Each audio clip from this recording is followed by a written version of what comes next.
Kembali di Talk to Ainis, kita lanjutkan perbincangan. Di ujung telepon sudah bergabung bersama kita Kombes Sulis dari BNN. Assalamualaikum, selamat malam Pak Sulis. Selamat malam Mas Silaban. Iya, kami sayangkan Anda tidak dapat bergabung bersama kami untuk menindaklanjuti sebetulnya temuan dari BNN ini pertama kali ya Pak ya. Apa barang bukti yang sudah diamankan saat ini Pak dari Karaoke Sands? Baik, dari jenis narkotika ada sabu, ada ekstasi, ada ganja, ada ketamin, dan ada barang bukti non narkotika lainnya. Untuk jumlahnya sudah ada Pak?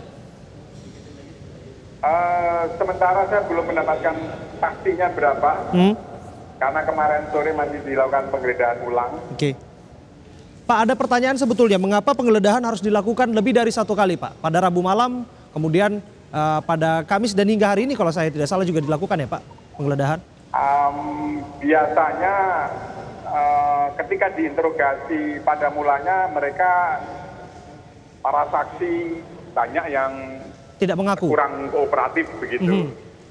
Tapi ketika dilakukan interogasi lanjutan dalam proses penyidikannya, biasanya mereka lebih kooperatif dan menyebutkan misalnya di bagian ini masih ada barang buktinya, di bagian ini masih ada barang buktinya, sehingga kami perlu melakukan penggeledahan ulang gitu. Pak, dari lebih dari 30 orang yang sudah diamankan, kabarnya hanya sekian orang saja yang ditetapkan menjadi tersangka. Bisa diperjelas kembali Pak?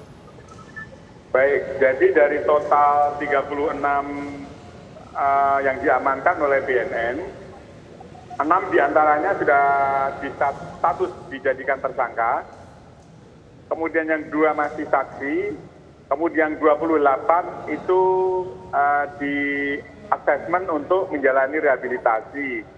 Karena mereka yang diamankan oleh BNN itu antara lain tidak hanya pihak manajemen tetapi pihak pengunjung juga yang ketika dilakukan tes urin ternyata hasilnya positif.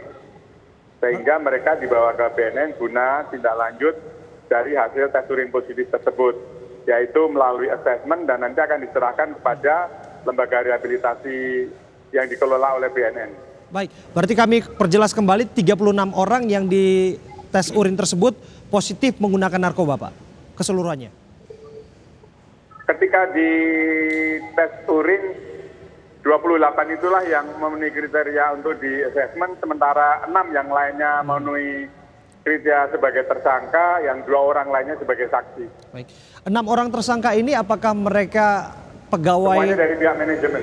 Pihak dari manajemen? Tidak ada pengunjung Pak? Tidak. Pak, dari informasi yang digali oleh petugas BNN di sana, dari mana peredaran barang haram tersebut Pak?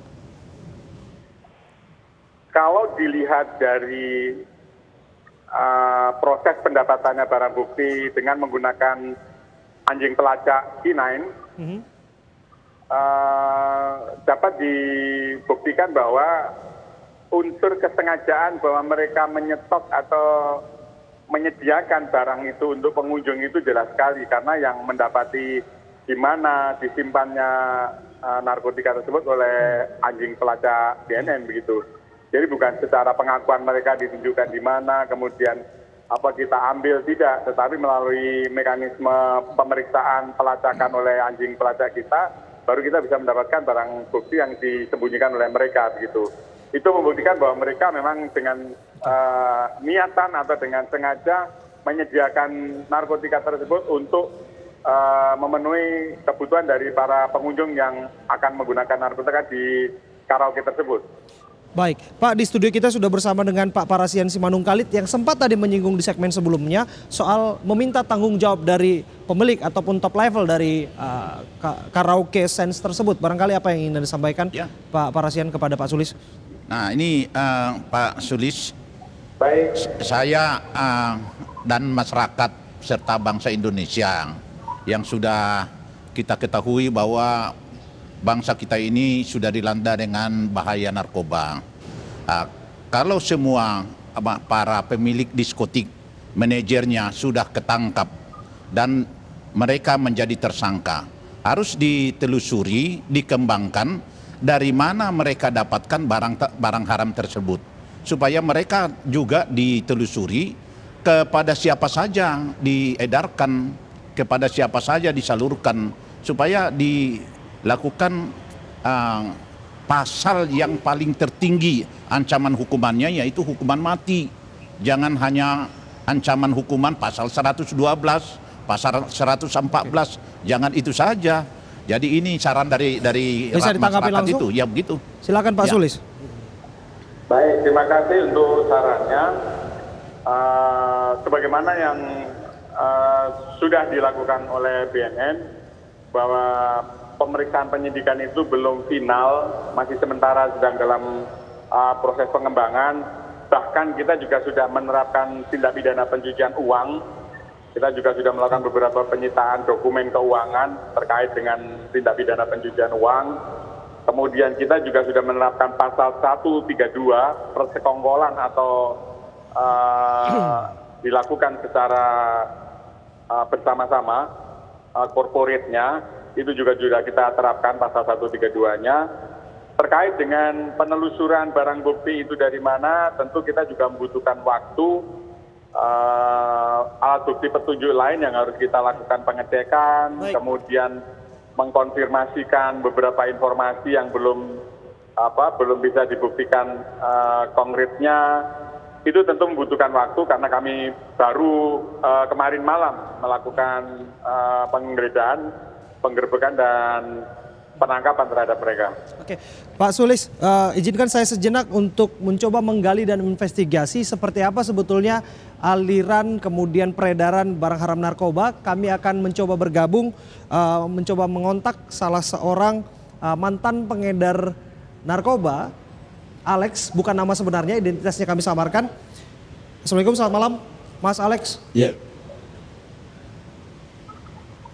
Ya, selamat malam. Ya, Mas Alex, saya ingin tahu seperti apa sebetulnya peredaran narkoba, utamanya tempat di hiburan malam tadi. Disebutkan bahwa ada oknum-oknum dari manajemen, entah itu pihak diskotik itu yang ikut bermain di sana.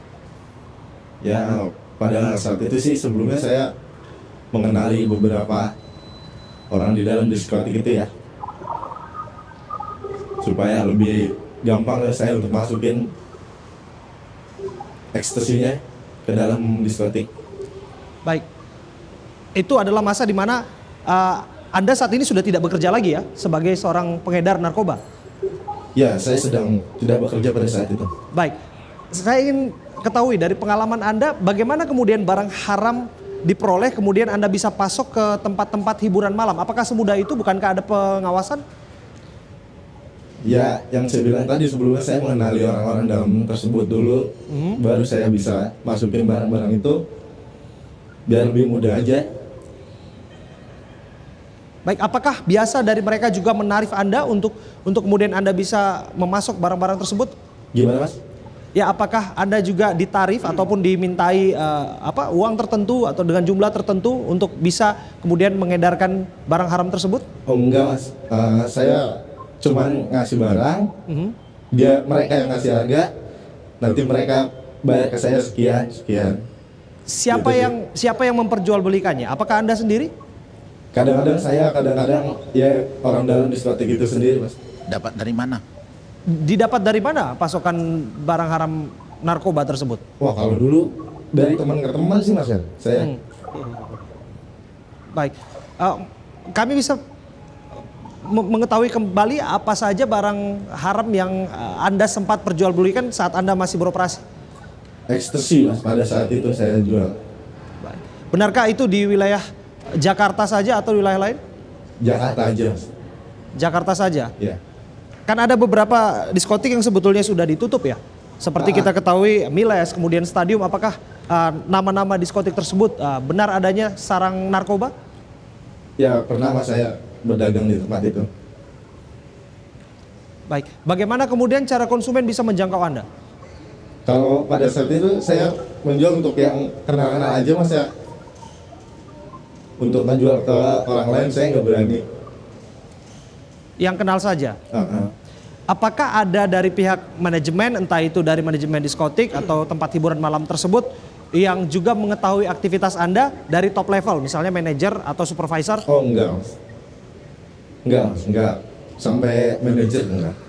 Apakah tempat hiburan malam itu juga mengetahui barangkali Anda juga di sana untuk memperjualbelikan barang haram tersebut? Iya, diskotik itu sendiri tahu. Beberapa orang sih nggak sampai manajer, hanya orang-orang yang saya kenal pas saya mau masuk dulu aja. Baik, kita langsung perdalam kembali informasinya bersama dengan Pak Sulis. Pak Sulis. Ya. Iya, Pak Sulis, pada kenyataannya seperti itu Pak, fakta yang kita dapatkan dari mantan pengedar narkoba Pak yang kita wawancarai. Anda juga dengarkan komentar Anda. Jadi perlu diketahui bahwa untuk kita melakukan penindakan di Sense Karaoke Mangga Besar Square itu, Mangga 2 Square itu, setidak-tidaknya kami membutuhkan waktu 2 bulan. Selama 2 bulan itu kami melakukan Penyelidikan. pemantauan, kami juga melakukan undercover buy, Penyamaran ya Pak? bahwa benar di situ ada barang, kemudian kami juga mengamati langsung benar di situ ada konsumen, ada yang mengkonsumsi, benar di situ juga ada stok barang, benar bahwa itu melibatkan dari pihak manajemen. Itu setidaknya kami membutuhkan 2 bulan untuk melakukan mempunyai kepastian bahwa di situ benar-benar terjadi peredaran secara masif melibatkan pihak manajemen, sehingga pada malam kemarin kami lakukan penindakan. Apa yang disampaikan oleh rekan tadi, saya sependapat karena biasanya hampir tidak mungkin penjajah atau pembawa barang dari luar itu tanpa sepengetahuan dari pihak manajemen. Karena pihak manajemen sendiri sebetulnya hampir dapat dipastikan pasti dia mengenali siapa-siapa saja yang mengedarkan barang barang narkotika tersebut di dalam diskotiknya, di dalam tempat hiburan malamnya. Baik itu oleh kru dari pihak manajemen sendiri atau benar-benar dari orang luar yang membawa narkotika dari luar. Nah, kebetulan di Sense Karaoke itu narkotika itu benar-benar berasal dari dalam. Karena memang disiapkan dan disediakan oleh pihak manajemen. Gitu. Baik, Pak Sulis masih tetap bersama kami. Kita harus break sejenak. Nanti saya juga akan berbincang kepada Bang Mualif di sini dari DPRD. Anda seharusnya punya catatan evaluasi bagaimana tempat hiburan malam itu beroperasi ya, literasi mereka untuk kemudian tetap menjaga keamanan masyarakat jauh dari narkoba. Kami akan kembali untuk Anda sesaat lagi.